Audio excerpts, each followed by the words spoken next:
আসসালামু আলাইকুম রহমতুল্লাহি ওয়া বারাকাতুহু।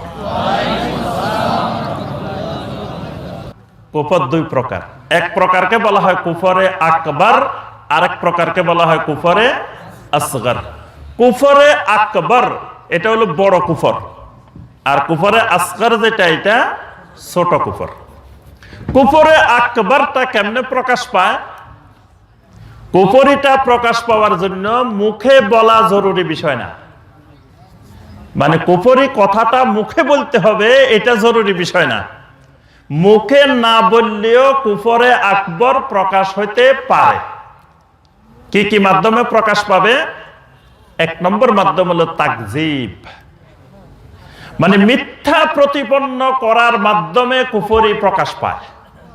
আল্লাহ পাক কোরআনে কারিমে দেখবেন অসংখ্য আয়াতে বলছেন, ওয়ামান আযলামু মিম্মান ইফতারা আলাল্লাহি কাযিবান আও কাযযাবা বিল হাক্কি লাম্মা জাআহু। আল্লাহ পাক বলেন ওই ব্যক্তির চাইতে বড় জালেম আর কে হইতে পারে, যেই ব্যক্তি আলাল্লাহি কাযিবান আল্লাহর ব্যাপারে মিথ্যা রচনা করে, মিথ্যা বলে। এই মিথ্যা প্রতিপন্ন করা মানে কোরআনের কোন আয়াত, নবী সাল্লাল্লাহু আলাইহি সাল্লামের কোন হাদিস, তারপরে তাওহীদের কোন বিষয়, ঈমানি কোন বিষয়, সে বলল যে না এটা মিথ্যা, এটা ঠিক নেই। অথবা মুখে বলল না মিথ্যা, কিন্তু বুঝাইল যে এটা সত্য না, এটা ঠিক না। এর মাধ্যমে কুফরি হয়, এর মাধ্যমে কুফরি প্রকাশ পায়। দুই নম্বর কুফরি প্রকাশের মাধ্যম হলো ইস্তিকবার, অহংকার করা। দ্বীনি কোন বিষয়ের প্রতি অহংকার করা, ইসলামের কোন বিষয়, দ্বীনের কোন বিষয়, এটার প্রতি অহংকার করলো, ইস্তিকবার করলো, এটা কুফরি। যেমন ইবলিস, ওয়াইদ কুলনা লিল মালাইকাতি ইসজুদু লিআদামা ফাসাজাদু ইল্লা ইবলিস আবা ওয়াস্তাকবারা ওয়া কানা মিনাল কাফিরিন। ইবলিসকে যখন সেজদা করতে বলা হলো, ইবলিস আবা ওয়াস্তাকবারা, অস্বীকার করলো এবং অহংকার করলো। এই অহংকার করাটা কুফরি। এটার মাধ্যমে আল্লাহর হুকুমের সামনে মুমিনের কাজ হলো সামি'না ওয়া আতা'না, আল্লাহ বলছেন শুনলাম আর মানলাম। যখনই এই নীতি থেকে সরে যাবে, অহংকার করবে, তখন কুফরি হবে, তার ঈমান চলে যাবে। তিন নম্বর মাধ্যম হলো শাক, সন্দেহ পোষণ করা, মানে দ্বীনের কোন বিষয়ের প্রতি সন্দেহ ভিতরে। এই সন্দেহের রোগ যদি ঢুকে, এটাও কুফরি।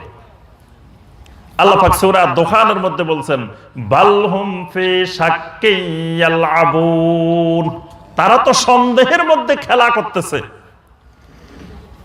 ইমাম ইবনুল কাইয়্যিম রাহিমাহুল্লাহ একটা কিতাব লিখছেন, নাম হলো তালবিসে ইবলিস, ইবলিসের খেলাধুলা।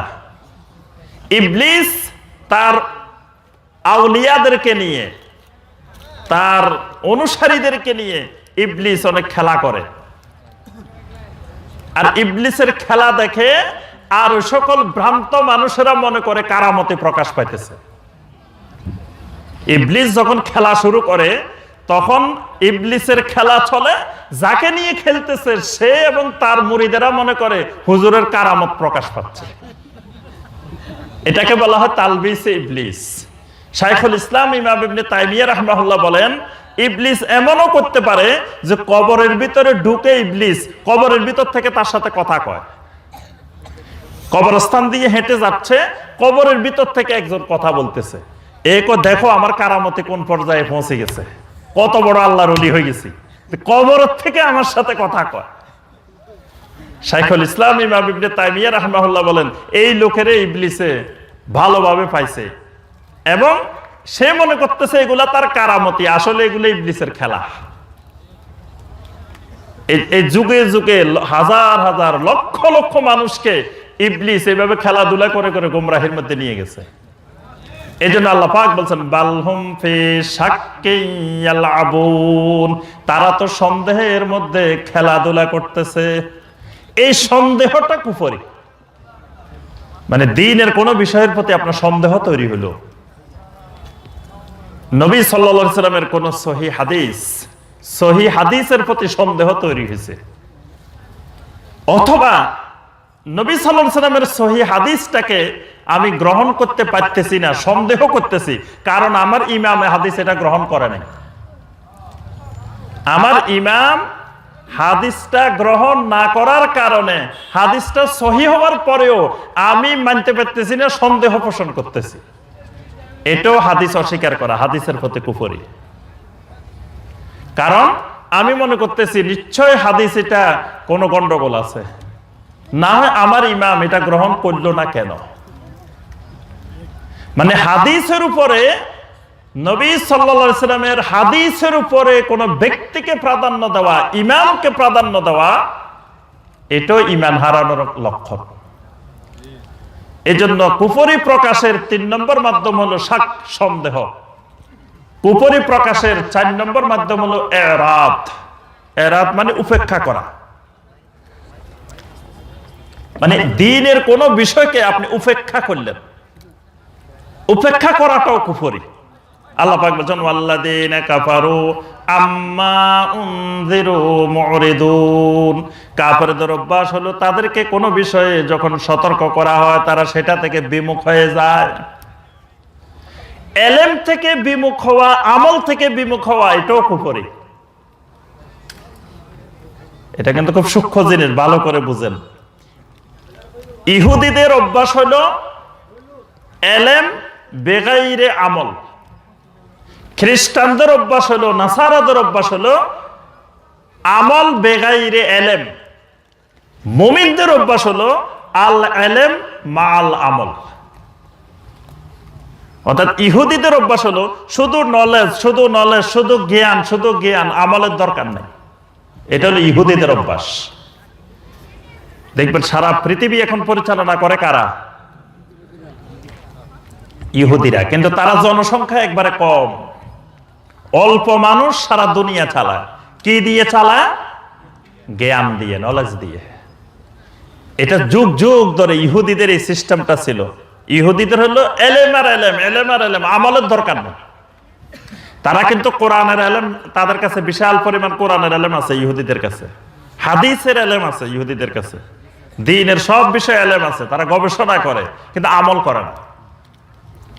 আর খ্রিস্টান যারা, নাসারা যারা, এদের কাছে আমল আছে, এলেম নাই। এরা অনেক আমল করে, এরা গির্জায় যায়। দেখবেন যে গির্জায় যায়, যিশুর কাছে প্রার্থনা করতেছে, অমুকের কাছে এই করতেছে, অমুক। কিন্তু জিজ্ঞেস করলে কব যে যিশু আমাদের সব পাপ মোচন করে নিজের জীবন বিসর্জন দিয়ে দিছে, তোমার পাপ মোচনের জন্য যিশু জীবন দিবে কেন? মানে এদের কোনো এলেম নাই, এরা বেআক্কল, বেআলেম। খ্রিস্টানদের রীতি হলো এলেম বিহীন আমল, আর মুমিনের অভ্যাস হলো আল ইলম মাল আমল। মুমিনের এলেমও থাকবে, আমলও থাকবে, দুটার সমন্বয়ে মুমিন, দুটার সমন্বয়ে ঈমান, এলেম প্লাস আমল। এখন কোন ব্যক্তি যদি এলেমকে উপেক্ষা করে তাও কুফরি, কেউ যদি আমলকে উপেক্ষা করে এটাও কুফরি। যেমন আজকে এখানে মাহফিল হচ্ছে, এটা একটা এলেম শিক্ষার ক্লাস। একজন বলল যে না, দরকার নাই আমার এলেম শিক্ষার, অনেক জানি, এখানে আর কি জানবো। হয়তো ওজরের কারণে, কোনো কাজের কারণে আসতে পারে নাই, এটা অসুবিধা নেই। কিন্তু এই মাহফিলকে, এই আলোচনাকে উপেক্ষা করলো, এটাও কুফরি। কারণ এখানে যে আলোচনাগুলো হবে এগুলো কোরআন আর সুন্নাহর আলোচনা। সুতরাং এই আলোচনাকে উপেক্ষা করা, ওজরবিহীন উপেক্ষা করা, যে এটাকে গুরুত্বই দিল না, এটাকে উপেক্ষা করলো এলেমকে, এই উপেক্ষা করাটাও কুফরি। আবার আমলের উপেক্ষা করা, এটাও কুফরি। এই জন্য নবী সাল্লাল্লাহু আলাইহি ওয়াসাল্লাম বলছেন বাইনার রাজুলে ওয়া বাইনাশ শিরকে ওয়াল কুফরে তারকুস সালাহ। মুমিনের মাঝে আর কাফেরের মাঝে, মুশরিকের মাঝে পার্থক্য হলো সালাত ছেড়ে দেওয়া। সালাত ছেড়ে দেওয়া, এটাকে মুমিন আর কাফেরের পার্থক্যকারী হিসাবে নির্ণয় করা হয়েছে। অর্থাৎ আমলটাও ঈমান আর কুফরের পার্থক্য নির্ণয় করে। এখানে মসজিদে আজান হয়েছে, এই লোক মসজিদে আসার কোন ফিকিরে তার মাথায় ঢুকে নাই, মসজিদে যাওয়া লাগবে, নামাজটা তার পড়া লাগবে, এই চিন্তাটাও তার মাথায় ঢুকে নাই। বুঝতে হবে তার ভিতরে ঈমান নাই, সে কুফরির মধ্যে আছে, এটাও কুফর। কারণ একটা ফরজ ইবাদতকে, ঈমানের বহিঃপ্রকাশকে সে এরাদ করছে, উপেক্ষা করছে। এই উপেক্ষা করা এটাও কুফরি প্রকাশের মাধ্যম। এই জন্যই সালাত পরিত্যাগ করাটাও কুফরি। তিরমিজির স্পষ্ট হাদিস। তাবেঈনে কেরাম বলেন যে আল্লাহ রাসূলের সাহাবীরা একটা জিনিস ছেড়ে দিলে এটাকে কুফরি মনে করতেন, সেটা হলো সালাত। সালাত ছেড়ে দেওয়াকে সমস্ত সাহাবায়ে কেরাম কুফরি মনে করতেন।